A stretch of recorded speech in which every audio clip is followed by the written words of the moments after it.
On a chilly evening of December 1st, 1955, Rosa Parks, a 42-year-old African-American seamstress, finished her workday and boarded a bus on Cleveland Avenue in Montgomery, Alabama. She found an empty seat in the colored section near the middle of the bus, behind the reserved white section. At each stop, as more passengers boarded, the bus gradually filled. Soon, the white section was full. The bus driver asked Parks and three other African-American passengers to give up their seats for white passengers. While the others complied reluctantly, Rosa Parks quietly refused to stand up. Her defiance was not born out of anger, but a deep, unyielding conviction that she had tolerated enough injustice. "Why don't you stand up?" the driver demanded. Parks looked him squarely in the eye and replied, "I don't think I should have to stand up."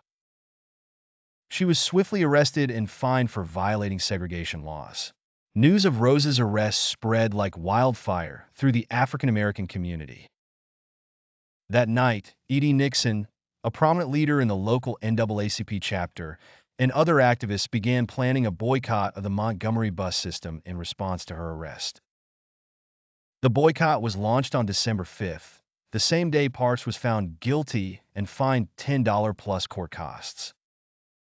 That day, the streets of Montgomery saw a historic unity as African-American residents carpooled, walked miles, and rode mules and horses to work, steadfastly avoiding city buses. This boycott continued for 381 days, crippling the bus company's finances and capturing national attention. Rosa's quiet act of defiance became a rallying point for the civil rights movement. Her courage inspired others to stand against racial injustice, galvanizing leaders like Dr. Martin Luther King Jr. to the forefront of the movement. Finally, the boycott ended on December 20th, 1956, when the Supreme Court ruled that bus segregation was unconstitutional.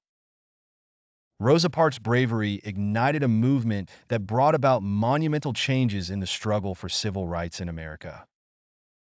In her own words, "I would like to be remembered as a person who wanted to be free, so other people would also be free."